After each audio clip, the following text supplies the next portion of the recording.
1/1/2026 ஆங்கில புத்தாண்டில் இந்த ஆண்டு நீண்ட ஆயிலும் நிறை செல்வம் பெற்று வாழ இந்த ஆங்கில புத்தாண்டு வாழ்த்துக்களை உங்களுக்கு பண்போடும் பணிவோடும் தெரிவித்துக் கொள்கின்றேன். நிகழும் மங்களகரமான விஸ்வாவசு வருடம் மார்கழி மாதம் 17ஆம் நாள் இந்த 1/1/2026 நமக்கு மலர்கின்றது, பிறக்கின்றது. கூட்டு எண் 2026 கூட்டுனா 1/1/2026 12, 2026 கூட்டும் பொழுது 10. ஆக 10 என்பது சூரியனுடைய நண்பர். சூரியனுடைய எண்ணாக இருப்பதனால் அரசாட்சி, ஆளுமை, திறமைகள், நிர்வாகம், நேர்மை இவற்றெல்லாம் ஒரு மாறுபாடக்கூடிய ஆண்டாக இந்த ஆண்டு மாறும். இந்த ஆண்டு குரு, அதாவது 2/6க்கு மேலே குரு உச்சம் பெறுகிறார். அப்போ 2/6 உச்சம் பெறும்போது மிக பொருளாதாரத்தில் எல்லாருமே நல்லா இருப்போம். ஏன்னா அடிப்படை பணம், அடிப்படை பொருளாதாரம், அதனால் அந்த இதில் நல்லா இருப்பாங்க. மளிகை பொருள், காய்கறிகள், மற்ற விலைவாசிகள், பெட்ரோல், பிஸ்னஸ்ஸு, ஆன்லைன் எல்லாமே நார்மலாகத்தான் இருக்கும். ஏன்னா இந்த வருடம் ராகு கேது பேச்சு வரும்போது தான் கொஞ்சம் வேகமாக இருக்கும். அதுக்கடுத்தது இந்த வருடம் மிக பரபரப்பான ஆண்டாகவும் இருக்கும். ஏன்னா 5 ஆண்டுகளுக்கு வரக்கூடிய நமது சட்டமன்ற தேர்தல் மிக சிறப்பாக நடைபெறுவதும் இந்த 2026. அப்போ அது நமக்கு ரொம்ப சிறப்பான ஆண்டாக நம்ம சொல்லணும் இல்லையா? அடுத்து நாம் காண இருப்பது காலபுருஷனுக்கு 3வது ராசி மிதுன ராசி. 3 கருவிகளை நீக்கணுங்க. இந்த மிதுன ராசிக்காரவங்க 3 கருவிகளை நீக்கணும். முதல் கருவி ஆணவம், 2வது கருவி பேராசை, 3வது கருவி பொறாமை. ஏங்க நான் எனக்கா அவனுக்கா ஆட விடுங்க சொல்கிறாங்கல்ல கிராமத்தில், அந்த மாதிரி 3 கருவிகளை, கங்கை காவிரி போன்ற அருவிகள் தான் நீங்கள். மற்றவரை உரமாக இருக்க வேண்டும், நற்றவர் வாழ என்றும் வரமாக இருக்க வேண்டும் என்று நினைப்பு, நல்ல இணக்கத்தை கொடுக்கக்கூடியவர்கள், நல்ல வாக்குக்கு உடையவர்கள், நல்ல எண்ணத்திற்கு உரியவர்கள், நல்ல அறிவுக்கு அதிபதியாக இருக்கக்கூடியவர் மிதுன ராசி நேயர்கள் தான். எந்த செயலாக இருந்தாலும் சரி மிதுனத்துக்கிட்ட தப்பிக்க முடியாது. எந்த பொருளாக இருந்தாலும் சரி மிதுனத்துக்கு வந்து தான் வரும். யாராக இருந்தாலும் சரி மிதுனத்துக்கிட்ட மிஞ்சி யாரும் போக முடியாது. ஏன்? அதுக்குள்ள இருக்கிறது என்ன? மிருகசீரிடம், திருவாதிரை, புனர்பூஷம். பார்த்தீங்களா? சரம் சிரம் உபயம், சரம் சிரம் உபயம். அப்போ உபய இலக்கணம், உபய ராசிக்கு நம்ம வந்துட்டோம். அப்போ இந்த ஆண்டு 2026 இவங்களுக்கு கண்டிப்பாக இதுவரை பட்ட கஷ்டத்தை விட இன்னும் 6 மாதம் இவங்க மிக சிறப்பாக இருப்பாங்க. உங்களுடைய தசாபுத்தி சப்போர்ட்டாக வச்சுக்கங்க தயவு செய்து. அப்போ மிதுன ராசிக்கு உங்களுடைய காலபுருஷனுக்கு தகுந்த 3வது ராசி கண்டிப்பாக எதை எடுத்தாலும் வெற்றி மேல் வெற்றியை கொடுக்கும். முயற்சியை கைவிடாதவர்கள். 4 தடவை பாஸ் பண்ணல, 4 தடவை எக்ஸாம் எழுதியாச்சு, 5வது தடவை கண்டிப்பாக எழுதணும். அப்படி வீர தீரத்தோடு போராடக்கூடியவர்கள்.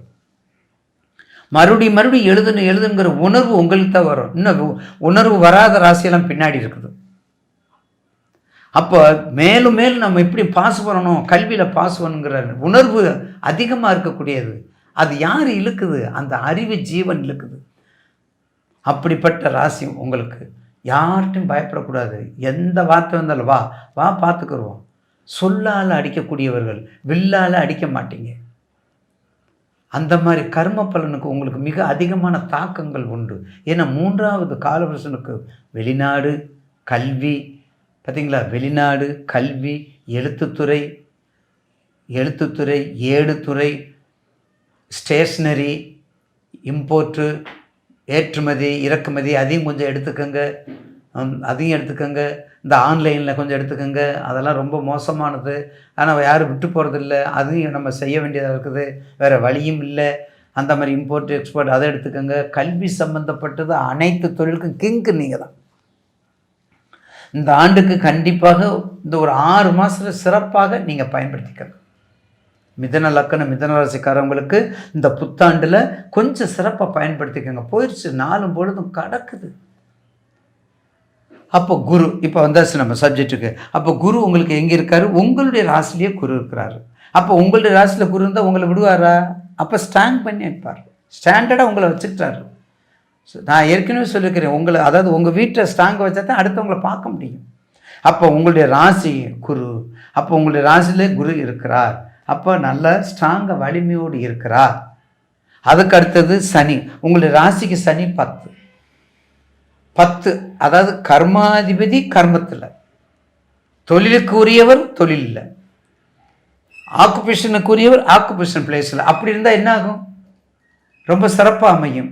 அப்போ மிதுன ராசிக்கு சனி திசையில் புதன் புத்தி, சனி திசையில் புதன் புத்தியை விட, அதாவது சனி திசையில் புதனுங்கிறது ராசிநாதன் புதன், கர்மாதிபதி சனி.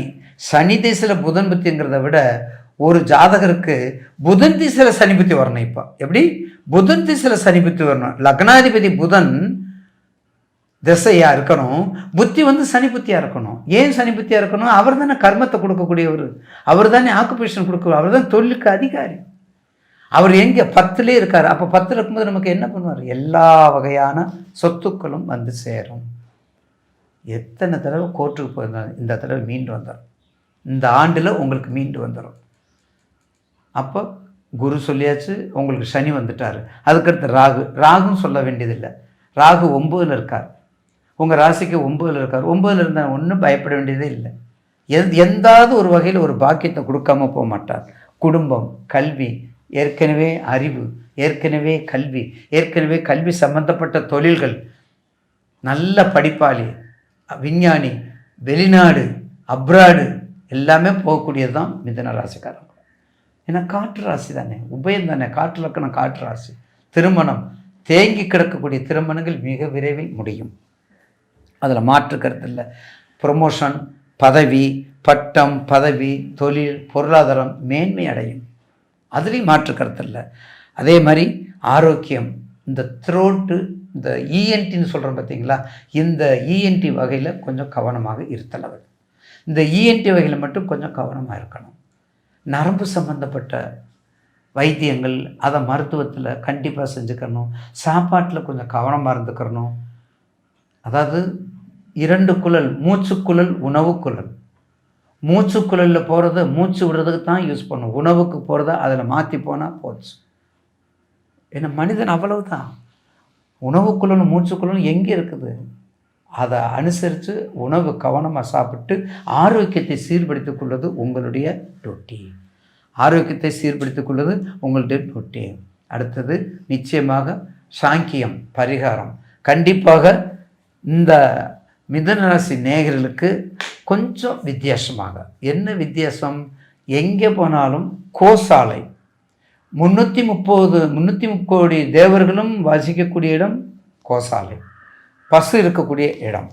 எந்த தோஷங்கள் இருந்தாலும் சரி, ஒரு மாட்டுக்கு ஒரு கீரை, அகத்திக்கீரையோ இல்லை பால், மாவு பொருள், சர்க்கரை கலந்த மாவு பொருள், இதை நீங்கள் வெள்ளிக்கிழமை கொடுத்து வாங்க. திருமணம் ஆகாதவங்க இருந்தாலும் சரி, குழந்தை பாக்கியம் ஆகாதாலும் சரி, வேலை இல்லாதவங்க இருந்தாலும் சரி, வெளிநாட்டுக்கு போகக்கூடிய இருந்தாலும் சரி, பொருளாதாரத்தில் பின்தங்கி இருந்தவங்க சரி, கல்வியில் தடையாக இருக்கிறவங்க எல்லாத்துக்குமே இந்த கோசாலையில் போய் அந்த ஒரு சாங்கியத்தை மட்டும் செய்யுங்க, அந்த பசுதானத்தை மட்டும் செய்யுங்க. நிச்சயமாக உங்களுக்கு எல்லா தடையும் நீக்கி ஒரு நல்ல எதிர்காலத்தை உருவாக்கும் என்பதில் மாற்று கருத்து அல்ல.